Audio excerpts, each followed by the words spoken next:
Good afternoon.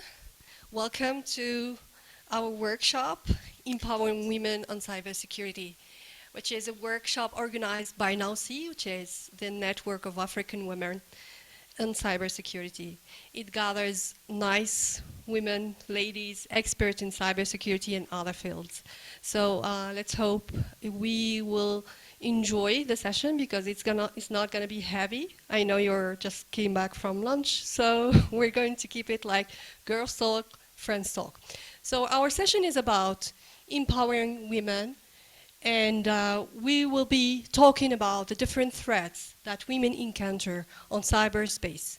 We will also talk about the solutions, policies, procedures, anything that can be done to help women. But let me start first by giving the floor to my ladies. Welcome to the workshop, and I'll give them the floor to introduce themselves. I'll start with Dr. Tuwela. The floor is yours. Thank you very much, Aisha, and good afternoon to everyone. My name is Tuwela Nyirenda Jere, and I work with the African Union Development Agency. I lead a division called the Economic Integration Division. Thank you. Okay, good afternoon, everyone. My name is Sorina Safa. I'm the coordinator for cybersecurity and Connected African Girls Initiative at Digital Center of Excellence for UNECA. That is United Nations Economic Commission for Africa. I am also the founder and managing director of CyberZA, which is a cybersecurity firm based in South Africa. Deals with the culture of cybersecurity. Currently student at UCT, a PhD student, studying or researching around cyber sovereignty and its implication on cybersecurity and national security in the context of South Africa. Thank you. Good afternoon, everyone. I am Margaret Nyambura Ndongo, working on a project called Policy and Regulation Initiative for Digital Africa. This is a project of the African Union Commission, European Union, and the ITU, where we are focusing on building capacity when it comes to internet governance issues across the continent. Thank you. Hello, everyone, and welcome to this session being organized by NAUCI. My name is Nena Ifaya Jifo. I'm an associate professor of law and the head of law at Buckinghamshire New University in the United Kingdom. I also serve as the vice chair of the African Union Cybersecurity Experts Group. And it's a group that has been organized under the auspices of the AUC to advise African member states on cybersecurity, data protection, and digital rights in Africa. Thank you. And lastly, this is Aisha Jiridi. I'm an African IGF MAG and the executive director of NALSI. Okay, so everybody knows that women are starting to lead in many fields, among which cybersecurity, e-commerce, are building their empires and they're building their business. But this improvement also in technical community, women are increasingly participating and acquiring soft skills and technological skills. But this improvement is still lagging behind the amount of improvement of men who are doing that. So we need to, in this session, we need to start depicting the different threats that impede women to participate, impede women to improve, and impede women to develop their skills, especially in cyberspace. So my question to my panelists, and each one is going to answer from her own perspective. What are the threats or the potential threats that African women, and specifically we talk about African women because African context is different than Europe and other continents.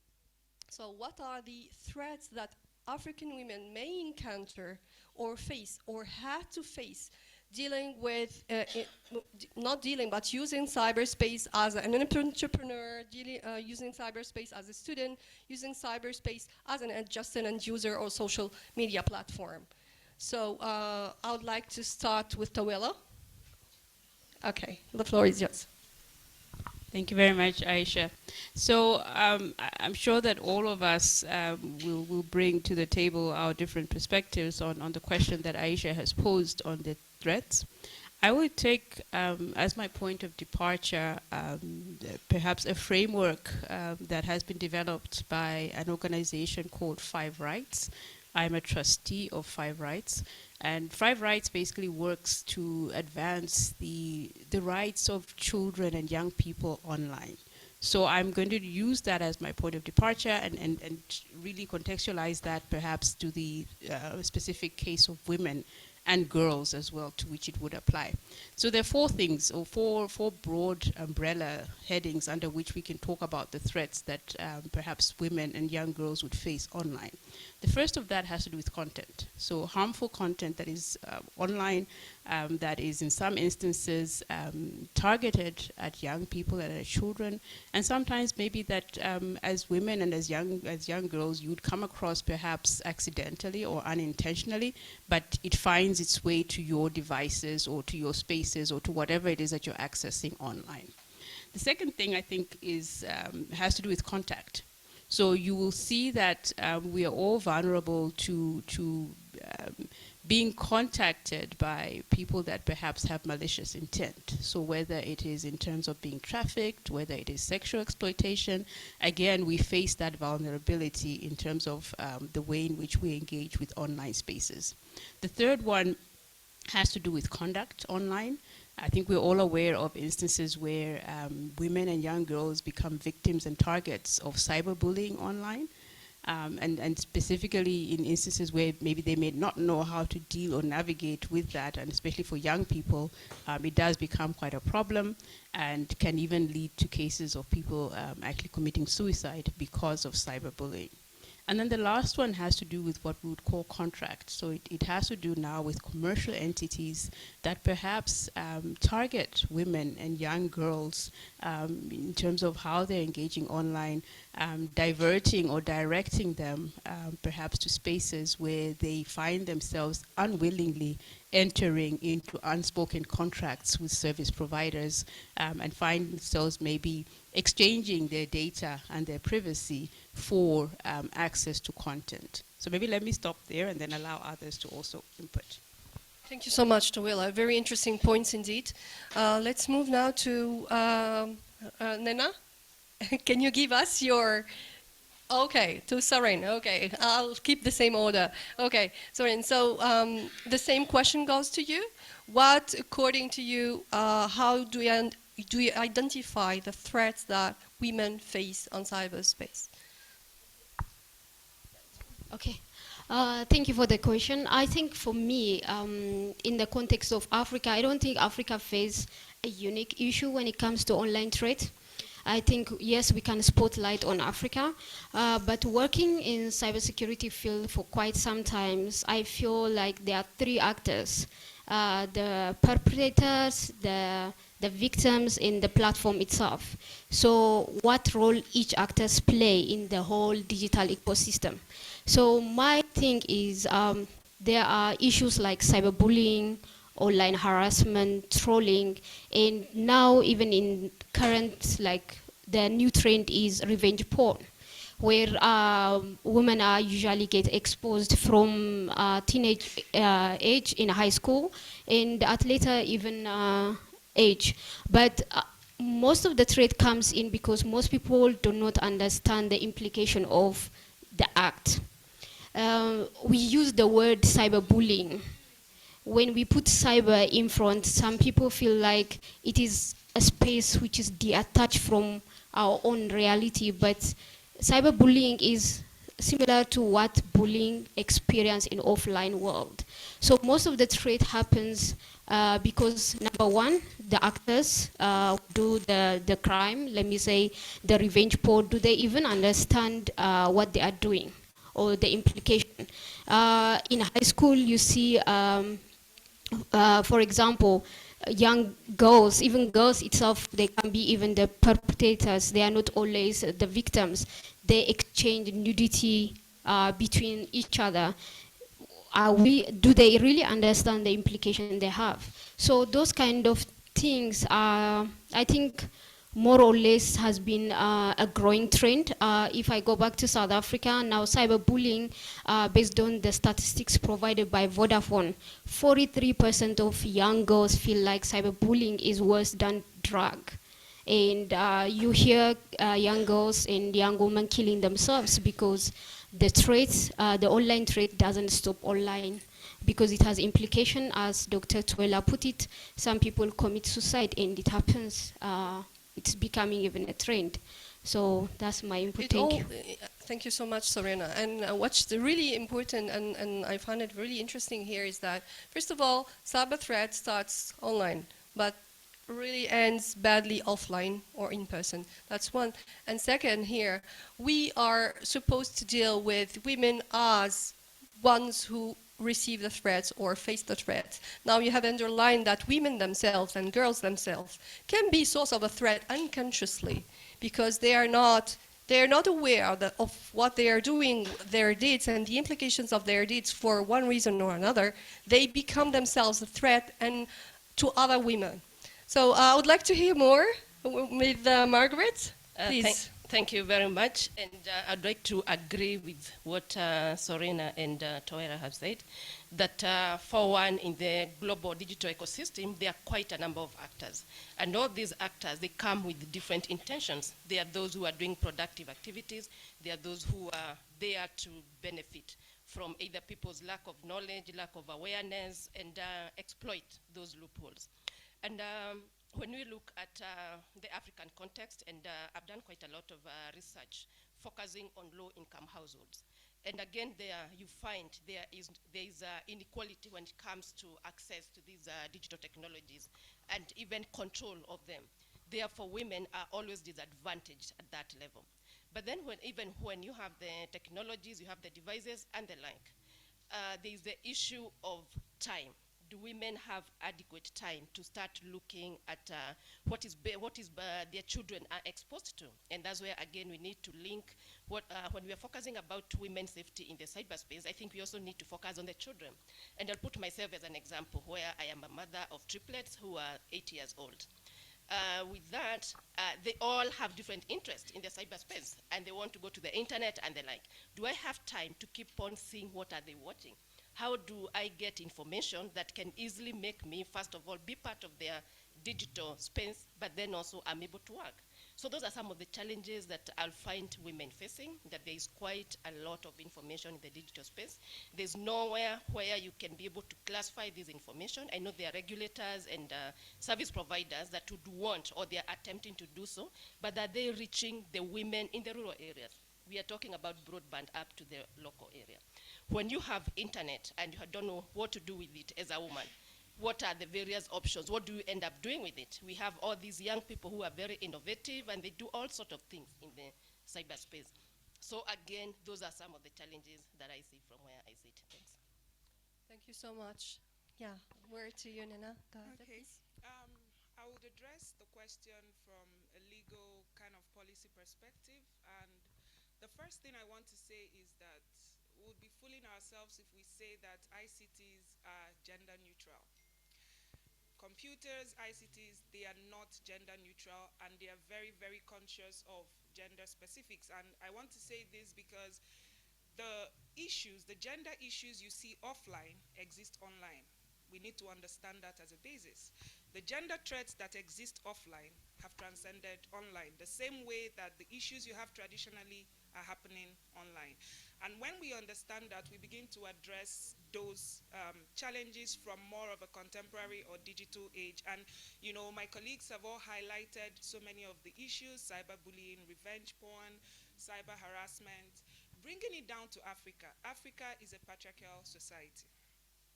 Whether we like it or not, that is the reality. And it is affecting how we address threats and how we address challenges online. And so you find that until now, gendered responses to cybersecurity is not a priority as I sit here for any government in Africa. It is not a priority because the same way we deal with women's rights is the same way that cybersecurity is being approached. And I want us to think of the threats from two perspectives. What I would say is a cyber-dependent threats and cyber-enabled threats. Now, the cyber-dependent threats exist. It's not a problem. We know that. Cyber harassment, revenge porn, you depend on cyberspace for these threats to happen. How about the cyber-enabled threats, the ones that the governments are guilty of, the ones that we are all guilty of here?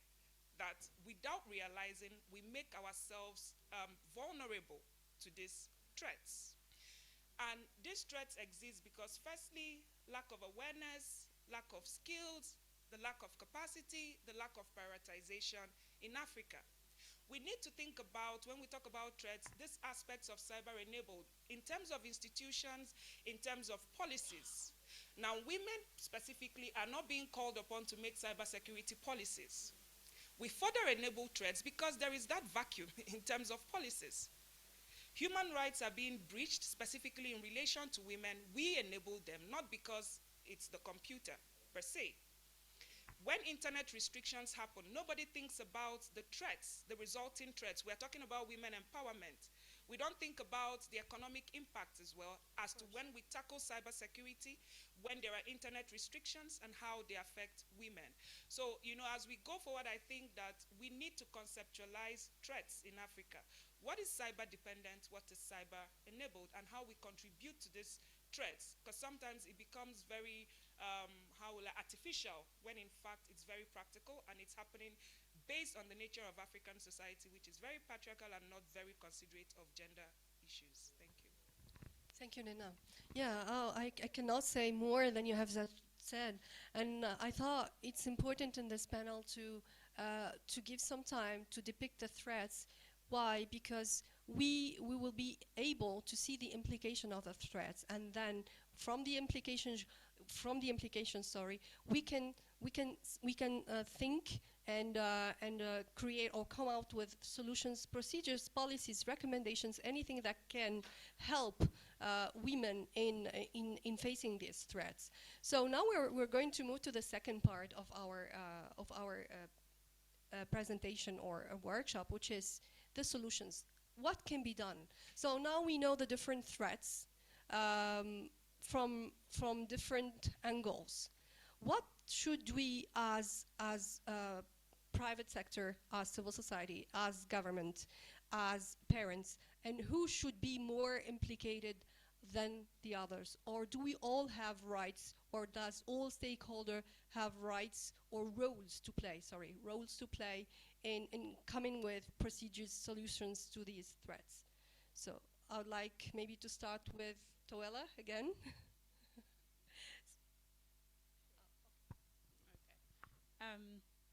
Interesting question. So we're always very good at highlighting the challenges and the issues and the problems.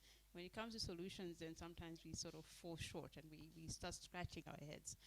I think we always have to understand that, as with a lot of things that we talk about in the digital space, it's a multifaceted problem. It's not a one-dimensional problem. I mean, these are very complex things that we're dealing with. And hence the need then, I suppose, for a multi-stakeholder approach and really thinking that sort of situates the problem in terms of the different actors and how then they come to the party and come to the table.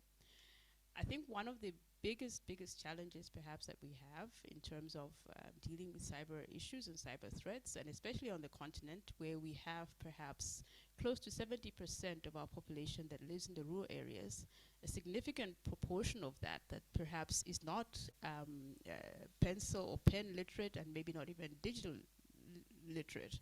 So awareness, I think, becomes a very important issue in terms of how do we make everybody aware.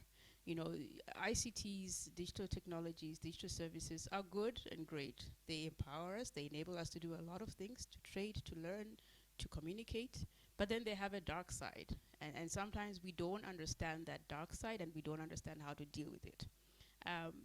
Our young children, whom we sort of want to consider and call digital natives, we assume that they know, but they don't. How many of us have children who have clicked on links, which have ended up being phishing links, which are asking them for information that is personal and private, or which are taking them into spaces that perhaps they have no business being there, but it's because they don't know. They trust the internet.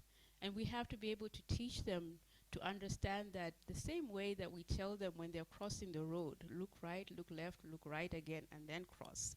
The same kind of learning and knowing when they are online. The same thing applies even for us as adults. How many of us have gotten those emails that tell us we won a certain amount of money, or there's a certain amount of money somewhere that we can have access to if only we would send $10, $100, $150. I know people who have done that, and been scammed.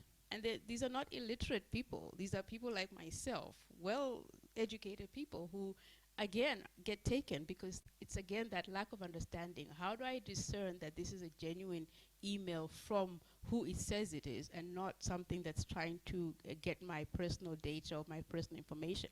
They hide in the guise of communication from your bank. And you can't tell unless you're able to know that if I somehow maybe click on that link without accessing it, but extract the information that tells me that it's really not a genuine email. And I must be able to know how to do that. So a lot of awareness, I think, has to really be built into all the different spaces in which we work, live, and play. So whether it's in schools, whether it's at work, whether it's with our financial institutions, there is a certain responsibility to make people aware of the dangers of living and doing and being online. I think the other thing perhaps is that, and I think this is Nena's territory, but I'm going to start that conversation, is really about the laws. What laws do we have in place that protect people? How do we make sure that there are laws enacted that define what cybercrime is and the different kinds of crimes that there are? But beyond that, the enforcement. Because we can have the laws, but if we're not enforcing, if they're not being punished, then again, it doesn't do us much good. So we need to think very carefully about the legislative environment and having those laws in place that protect citizens, but making sure also that we are enforcing and capacitating, whether it's the police, whether it's our judges, whether it's our parliamentarians, making sure that they have adequate capacity to deal with some of these issues that we would face online. Thank you. Thank you so much, Tuela. Really interesting intervention as usual.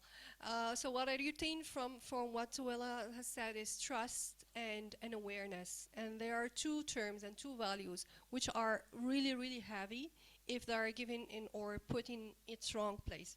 So we need, first of all, to value the trust and to know who to trust. Women need to know who to trust and need to be aware of the people who are trusting. Now, we move to Soren. What are your key points? Okay, I think Toila said everything, but if I may add, if you guys were attending JFC's session we had just early in the morning, the topic of multi-stakeholder and cybersecurity being a shared responsibility. What does really mean shared responsibility? That means it starts from us. We are part of global digital citizen. So the same way we are building community in offline world, in online world, our shared value is what defined our digital, the safe and security system of our cyberspace. So yes, multi-stakeholder is, I think we all agree, we are part of IGF. That is a UN process which is multi-stakeholder. But I want to go back to cybersecurity being a multi-dimensional concept. One of the things I experience is we talk cybersecurity in isolation. The lawyers don't talk with technical people, policy makers, they don't talk with civil society. We always try to provide solution in isolation. Let me take a simple example of cyberbullying. I was part of ITU working in child online protection.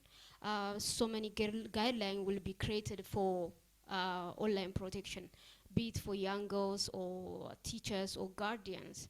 But the young girls will tell you, they were in part of the process. You are telling them, for you to protect yourself online, these are the guidelines.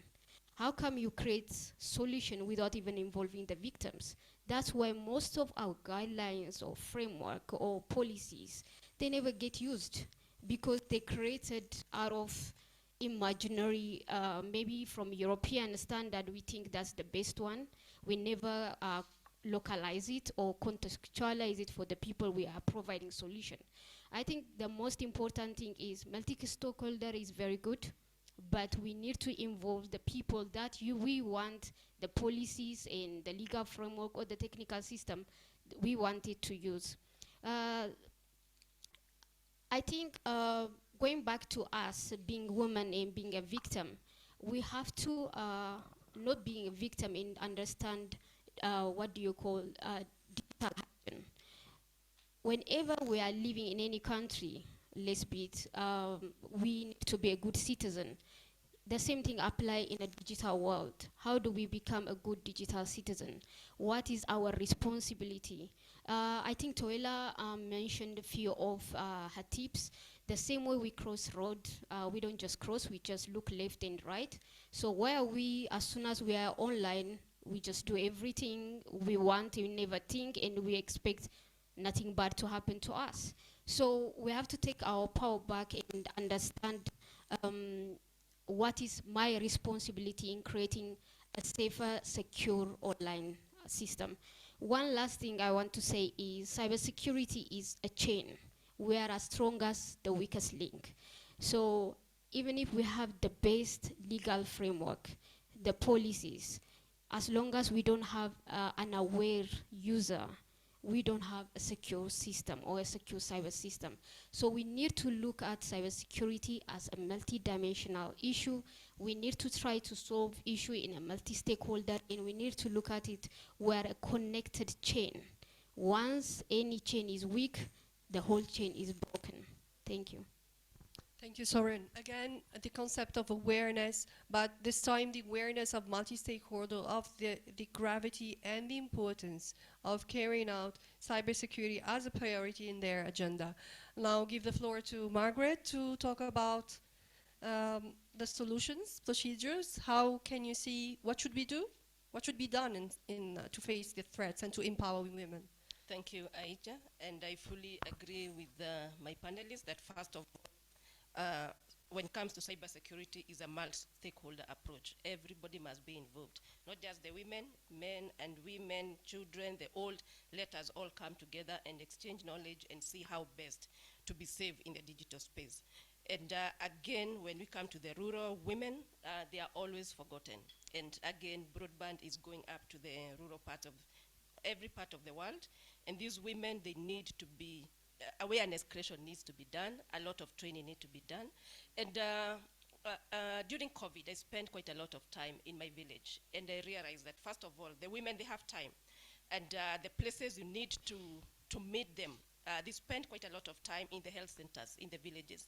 And that's where we need to work closely with the health authorities to ensure that even if we have TVs that are showing health safety information in the digital space, integration of technologies. Let us not just say that if they are not in the digital space, they are not in the internet and the like, then we leave them out. We need to integrate the various technologies that are available. When you go to police post, again, that's where you meet most of the youth for whatever reasons. So again, you need to ensure you are partnering with these institutions so that there's a way to disseminate this kind of information. I will give probably the case of Kenya. We have Huduma centers, and Huduma centers, well, they have gone up to the constituency level. We still need to go deeper. But again, even if you come up with the Huduma centers, you need information, you need partners to work together. You need the government, the civil society, all of them to work together to ensure, first of all, we are giving the right information to these women, and they are absorbing this information. Another area I find useful is when it comes to schools. That primary schools, early child development schools, they are distributed across the continent. And that's where you meet the teachers, you meet the children, and you meet the parents. That's a meeting point where, again, we can ensure we are partnering with all these institutions to ensure that cyber safety is part of what we are training. And most of the time, you'll find the concentration is on the child and the teacher. But remember, if I'm a parent and I'm not comfortable with the digital technologies, then it should not be used in my house. And basically, then the opportunities that would have been exploited will not be exploited. We'll just focus on the harms. And then we are saying, the way you are introduced to the digital technologies, it forms your opinion. And we need to ensure that people are exposed to the digital technologies through the productive ways of using it. If the only thing you know about digital technologies is about money laundering, is about pornography, all those kind of things, then you'll discourage, and in your mind you'll think there's nothing good in the digital space. So again, we must ensure we have all these programs working with the government, with the private sector, with the civil society, to ensure that we are exposing our masses to these technologies in a positive and productive way. And again, I'm going to still emphasize the issue of child online safety. And as Soren has said, we are as weak as our weakest point. So it doesn't matter how much controls I have in my house. If my neighbor doesn't have the same control, then my child is as exposed as any other person. So we need really to work together. Thanks. Thank you, Margaret. Really valuable points. Education and training are key, of course, in awareness and in empowering women, because educated women are much better, much safer than non-educated ones. I'll leave the floor now to Nena to talk about the legal aspect, the legal solutions. Okay, the floor is yours. I like that I'm the last person, so everyone has said everything. But I just wanted to add that, within the African space, before we even begin to talk about laws, I think in terms of what can be done is to understand the threats. If I called a parliamentarian who makes laws, for example, and I asked him what is revenge porn, he probably wouldn't understand it.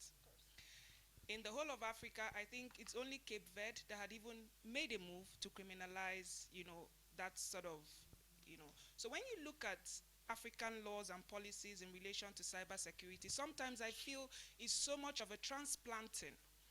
What is beautifully done in the global north, let's just make the laws without understanding African realities. It's not sort of Afrocentric how we make laws. So we need to understand the threats first. Let's make moves to speak to parliamentarians, policymakers. What are the gender dimensions of cyber threats? Now, cybersecurity laws, just to add to all you've said, is not only about criminal prosecution. I really love the Malabo Convention. I'm so passionate about that convention, notwithstanding the naysayers, because it is the only cybersecurity-focused convention in the world that goes beyond just cybersecurity, commerce, digital rights. If you look at Article 26, it talks about public-private partnerships and talks about a cybersecurity culture. So cybersecurity laws shouldn't only prosecute. Are we thinking of education? Are we thinking of partnership? This should be a government agenda, not just for civil society. Ghana, for example, has a cybersecurity month every year. The First Lady of Ghana, she undertakes this child protection online every year. It is called in Ghana. So are we thinking of that culture? And that takes me to victim response. Like I said, laws shouldn't just be about let's prosecute cyber harassment, let's prosecute. How many governments have victim response policies in place? When women complain, what is the police doing? Do they even complain? Where you are even stifled. You go to the police, for example, and say to a basic, police officer, someone is harassing me online. Madam, please leave this place. He doesn't understand what you're saying. They don't understand what you're talking about. So when we talk of education, it's not just gendered focus, but who are the relevant stakeholders? Let's educate them, not just us as women. The other issue is a lack of research in Africa. It's a problem. It's a huge problem. I speak to civil society. I speak to academics here. I'm editing a work with Professor Sebo there. We find that you hardly have research. Nothing is telling you the extent of gendered cyber violence, cyber harassment going on. So policymakers will not even understand it. By research, we mean, I'm sorry to interrupt you, by research we mean data. Data and all of that. Yeah. When we begin to work with data, unfortunately, some of the data you find comes from maybe foreign researchers who give a reflection, but we are all here. I'm sure if I begin to ask by show of hands, I have researchers here. When we think of cybersecurity, let's also think about women. Lastly, I want to talk about our obligations. Yes, government owes us all of this obligation, and Serena has talked about what we do for ourselves. But even under human rights instruments, individuals have obligations, and that brings me to what we do online. I was reading statistics about romance scams that are happening. Men are actually behind the romance scams and are using our faces to dupe women of money. Yeah. We are so crazy about using the internet that we do not think about privacy safeguards. You're on Facebook every morning. You jump to Instagram, you jump to Twitter, you jump to High Five, you jump to Tinder, you jump to, I mean, they're all good, you know, enjoy. Do you read the terms and conditions before you sign on? Do you know where your data is going? There is so much of identity theft happening. You know, we do not know these things are happening. People are going into jail, women, for things they don't even know about. So let's leave government first. Let's take one, let charity begin at home. What efforts do we make for ourselves? Read the policy, think about, educate yourself, think about the privacy concern. And lastly, networks like this are very, very important. Networks like this are important so we can move the message forward. The UN has repeated that you must think about gender dimensions of cybersecurity.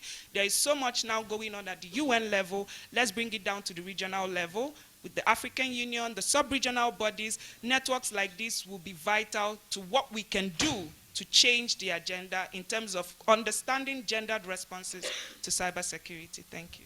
Thank you so much, Nena. Definitely there's so much needed to be done in terms of data and in terms of research on cybersecurity on women.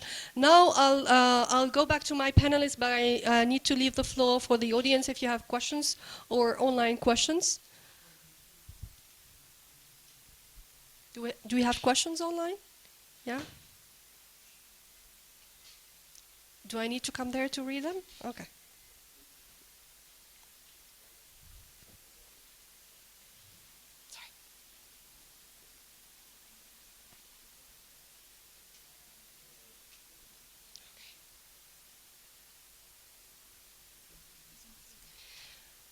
So the question goes to all the panelists.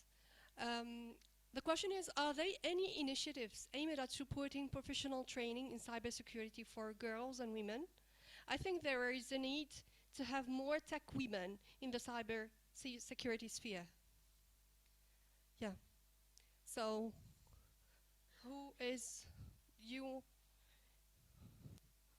wants to answer the question? It goes to all the panels. We still have time if you want to answer. Hello. Okay, she asked about training just specifically for women. I don't know if there is specific training for women because for me, cybersecurity is for everyone. But one thing I would say is I think understanding who can be a cybersecurity professional. I think that's one thing we need to I think remove the myth. For example, I am a typical, what do you call, cybersecurity professional. I came from a computer science background, but that's not the only route to take. That will tell us there are so many paths to go to cybersecurity education. For example, if on top of my head, Diplo Foundation has short courses that will give you like different cybersecurity dimension. They have a policy course on cybersecurity, diplomacy course, legal framework, and even internet governance, overarching cybersecurity. When it comes to also doing cybersecurity, one thing I would advise for young girls to take in is a certification course. For those certification, you don't need to go to a proper university. There is a CISSP certification from IC Square and ICASA, Certified Information Security Management, Ethical Hacker from EC Commerce, so EC Commission. So there are, I think, education in every corner, especially at this age. We need to just go out there and find the information, and the information out there to teach ourselves about being a cybersecurity professional. Yes, Nena, the floor is yours. Can you name any courses? Yeah, please. Or Nembore and Nena. Okay, thanks. Probably before I give Nena to name, I also want to mention about Policy and Regulation Initiative for Digital Africa, that is PRIDA, the project I'm working on. And basically what we are doing capacity building, not specifically on cybersecurity, but we are looking at internet and the various aspects of it, the socio-economic, infrastructure, who are the actors, and cybersecurity has been one of the main topics that most people discuss. And basically what we do, we are supporting countries that do not have systems, but also those who have the systems. And so far, we have worked with 17 countries to help them set up their School of Internet Governance, exactly like the one we had here. But now the one we do is national focused. And what we do, we are working with the regulators, the ministries, and the like in the countries to ensure that, first of all, there is sustainability and there is continuity. And our criteria for selecting the participants, we always make sure 50-50. Men and women. It has been a challenge, I must say, because even when it is an open call, women don't apply. We try our best even to go through their networks and the like, and that's where we need to encourage each other. The moment you see such an opportunity, let's bring as many women as possible to this training. So far, I think it has been about 40% women, 60% men, which is not good. We can always make it 50-50. And with this course, again, we have partnered with Diplom. We are also working with Pan-Africa University to come up with a continental course that, again, will be either self-paced. We are trying to accommodate the need that some people may not have the time to continuously be in a class and the like. So there's a self-paced version of it, but then there's also another one which we are embedding in either master's, PhD, or even an elective at the bachelor's level. And this should be launched by the end of the year. So basically, there's a lot happening in the digital space, and we'll be sharing this information. I just wanted to add the International Telecommunications Union Mentorship Program. I know Elizabeth has been part of that, Soreen as well. I'm also a mentor this year, and that call is to mentor cybersecurity professionals, women cybersecurity professionals every year. I think they take over 100 women, so each person you mentor about 3 women. In fact, all of the mentees I have, there is no African there. And like Margaret said, at times you make this call, Africans don't take advantage of it. So if you're interested in cybersecurity, perhaps the person who asked the question, the International Telecommunications Union, they are mentoring women in cybersecurity every year, as much as over. What is the program called again for the people who are scouts? Cyber mentorship program for women. ITU Women in Cyber, yes. Yeah, ITU Women in Cyber, for those who are asking for programs who help women train. Yeah. Please. So I just want to make an addition. First, I would like to say we have a number of initiatives within Africa and outside Africa. A few of them, I know of the Cyber Girls Foundation run by CyberSafe in Nigeria. I also know of some other initiatives in Botswana, a number of countries. So those are some resources that you can take a look at. However, I would also like to state that if you have an interest in something, there are a whole number of free resources online that you can make use of. So I understand that some of these certifications can be expensive to take, but there are a whole lot of information that you can actually take in, and it all comes down to your personal determination and how well you're willing to push yourself. And something that Dr. Nena said, I think it's good to also belong to a number of networks like this, because we tend to share some useful information. I cannot remember all of these initiatives off the top of my head, but belonging to networks like this would enable you access some of these initiatives. So I don't take the mic again. I'd just like to contribute to something that was said. I think somebody spoke about digital natives and how we need to help monitor. I'm not sure if there is any official research or statistics in this area, but one thing that I think I have observed is women, we are nurturers naturally. We tend to the kids, we tend to spend more time with them. So in talking about digital natives and some of the things that they do, I personally believe that when we have more cyber aware women who have the right information and knowledge on what to do online and what not to do online, we can effectively guide our children, our kids, on what they do. And that has a direct impact on the number of cases that we tend to see as it relates to cyber threats that are targeted at children. And this helps us to improve the numbers, yes, and it also helps us to bring up children who are, do I say, digitally healthy or cyber healthy. Thank you. Thank you so much. I have a question for you now. Yeah. So people may ask, I don't have a technical background, I don't have the knowledge. Do we need to have a technical background to pursue these kind of courses or training? no, you don't need to have a technical background.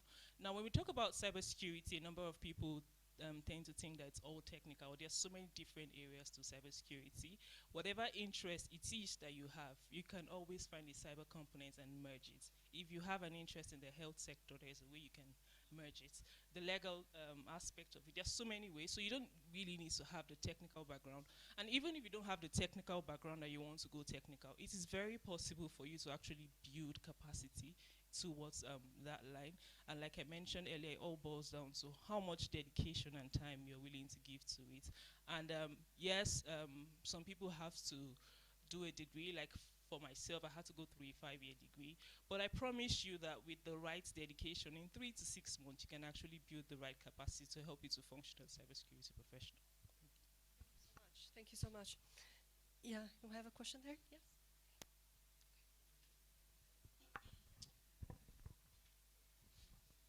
Okay, thank you very much. My name is Catherine Guetan.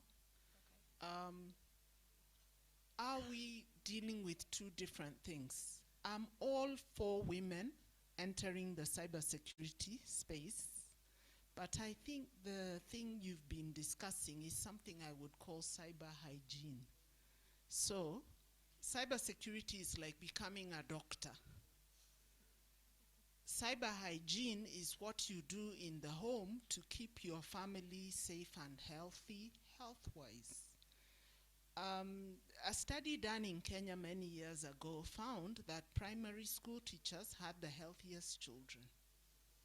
And that is because they had simple information about nutrition and health, which they were applying, and they were available.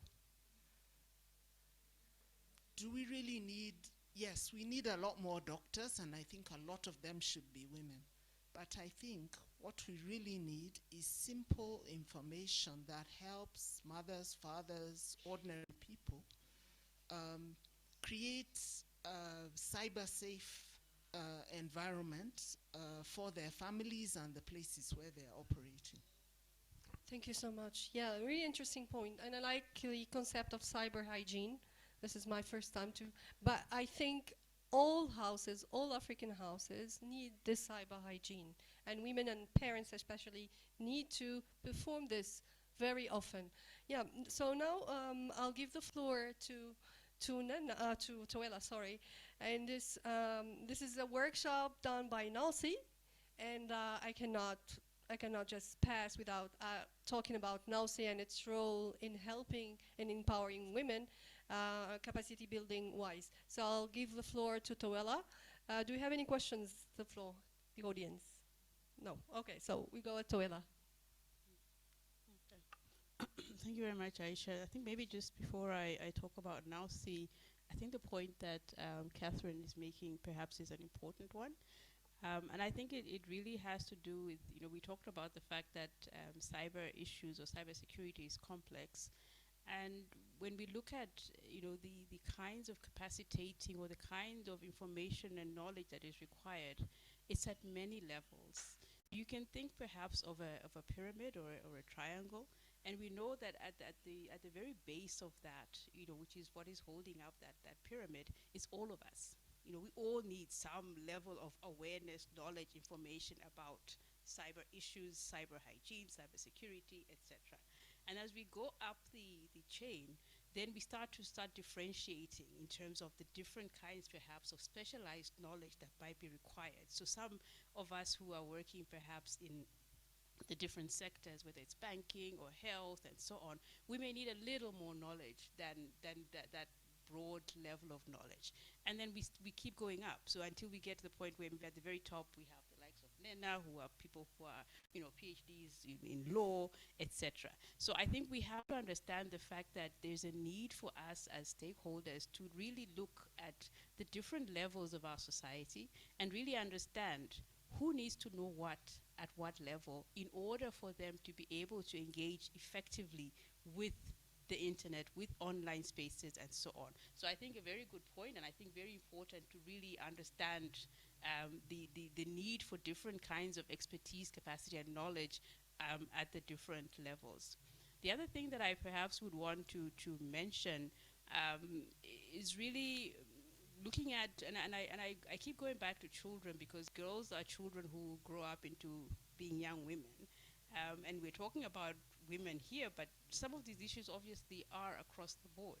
So when we look at some of these platforms, application services, a big challenge is that they are not designed to be age appropriate. So even those applications or those services that are aimed at children and young people are not designed to be age appropriate. They're not designed taking into consideration the fact that that end user might be a 6-year-old or might be a 10-year-old or a 15-year-old, and how they have different levels of capacity and mental ability to really discern and understand how what they're doing online has an impact on their daily life. So we need to push for age-appropriate design, and we need to push for applications to really also be to be certified for certain ages. So if content is not suitable for an 8-year-old, it should not be marketed or made available to an 8-year-old. And as a parent, I want to know that this content is not suitable for my 8-year-old. This content is not suitable for my 12-year-old, so that I can then guide my child. But if I don't know, and if the person designing it has not designed it taking that into account, then it's a problem. So we really need to think about that. We also need to think, and I apologize to all the Googles and Facebooks and whoever is in the room or is listening, but sometimes these are also the culprits, because they deliberately design things that they know are not suitable for children, and yet they actually target those children, and they do not check. They do not check who is accessing that content. And we need to really make sure that we hold them to account in terms of them being able to really assure us that our children are safe when they access the various services that they're putting out there.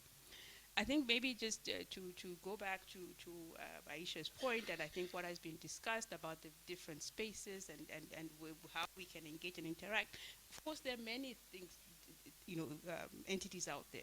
Diplo has been mentioned, ITU has been mentioned, the Internet Society is another one, and there's a whole lot of other things that are happening. And I think it's really, again, in terms of your level of interest as to what you choose to engage with and how you choose maybe to really acquire the various skills and capacities. From our perspective, I think what we have seen is that there is a need to create that space for African women to really come together to talk about issues around cybersecurity, cyber hygiene, as Catherine has also pointed out.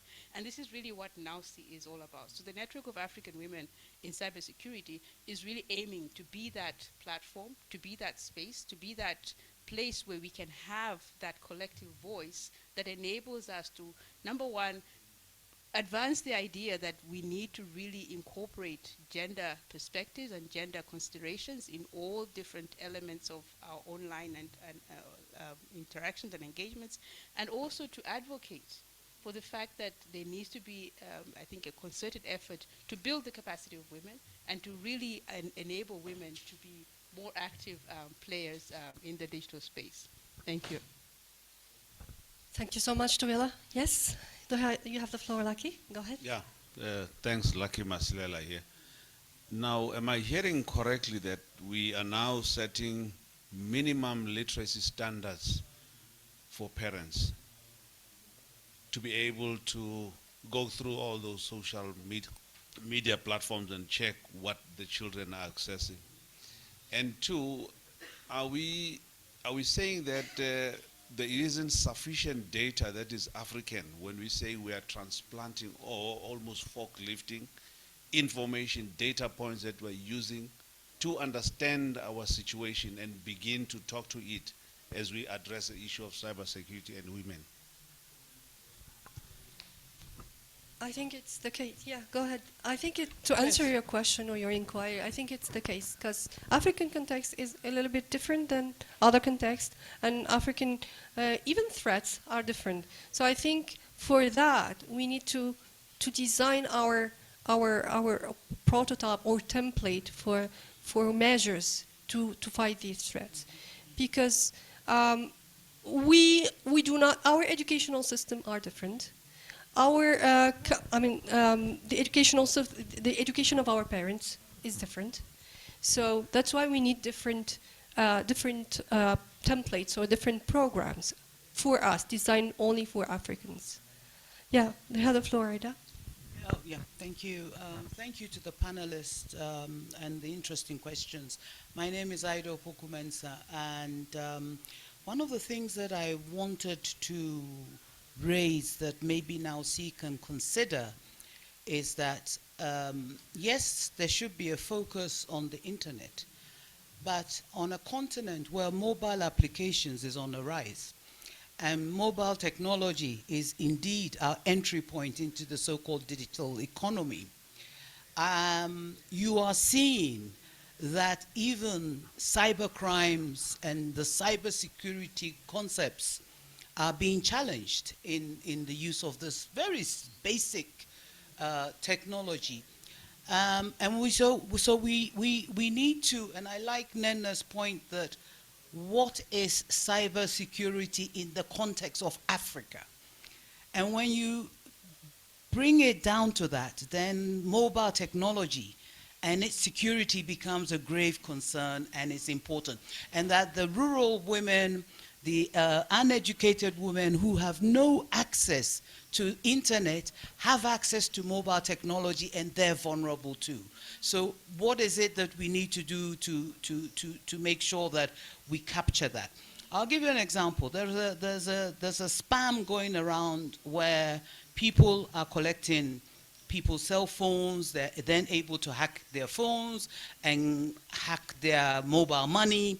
All of this, we're vulnerable to that. So I think that, yes, by all means, cybersecurity as a concept has to be Africa-centric. It has to look at what Africa's technological landscape is, and then be able to identify what the threats are.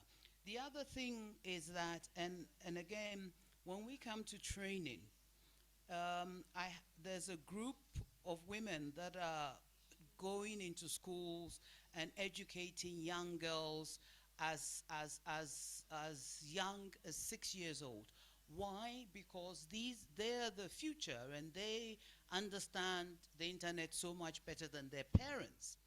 And what is happening is that they're being asked to send nude pictures for a ring of pedophiles. And so the issue is just so complex that we really have to get a grip on this issue, and educating and targeting young children is a must, because they're so vulnerable as a result. And of course, because their parents are not as clued in as they are, these kids are led literally as lambs to the slaughter. Then my final point is on women who are into business. And again, I personally know women who have been swindled out of scams. Send us this amount of money, we'll send you goods. And this is between Africa and China. So, I mean, this is like peeling an onion. And we do need to get a grip on what the issues are, who are stakeholders, because you see, women are not a homogeneous lot. Huh? If we are focusing on women with expertise in cyberspace or cybersecurity, fine. But if we're going to say we're looking at the ordinary African woman and making sure that cybersecurity protects her, then also let's look at that. Thank you. Thank you so much, Aida. Thank you so much. 5 minutes left. I'll just use the opportunity to thank all the panelists. I just need to say that cybersecurity is it's a huge field, and cyber threats are bigger than we even guess or know. That's why, but we eat an elephant bite by bite. So I think we start simple steps to start with parents in rural areas. We must also go to people, go to women. We mustn't expect them to come and look for information or look for training. So this is also important. I'll leave the floor to final recommendation, advice to each of the panelists. You start, Nana. I don't want to say much. Sorry, Martin, to put you on the spot. The GFCE has been partnering with African countries to develop modules. I even see one of the parliamentarians, I see his face every time we have the meeting. And one of the modules being developed is child protection online. And it's a very impressive work being done. Ida talked about schools. I think that at the school level, we need to develop, as it's not a pick and choose situation. It's paramount that we think about the schools. And I think, Martin, to put you on the spot, you've heard what the women, saying. I think that this should go down to the grassroots level. You have access to African leaders in this area, so that at the end of the day, that module on child protection online, women protection, it would make a huge impact for us, even at the grassroots level, not just for people with expertise in cybersecurity. Thank you. Thank you, Nena. Margaret? Just to encourage all of us to ensure that we are teaching our young people to focus on STEM. I know this is something you have been talking for many, many years, and it's still not happening. And if we don't do something drastically different, 20 years from now, we'll still be talking about 30% women and the like. So we need, first of all, to ensure that men, women, everybody is involved to ensure that we are focused on the STEM, data science, cybersecurity, all those engineering courses, and we keep on monitoring at every stage so that we see where are we going wrong. We should not wait until at the university level, that's where we are saying we do not have women in STEM, or we do not have people in data science and the like. These are the subject of the future, and as a continent we must work together. Again, as women, let's encourage each other. We know we may have different challenges. If you have a woman who have been very active in cyber, in their work, and they're not active, take the step and find out what is happening in their lives. Let us be supporters of each other. Thanks. Thank you. Thank you, Nena and Nambra. I think they said most of the point, but the only thing I want to say is you cannot change a girl's life in isolation from her community.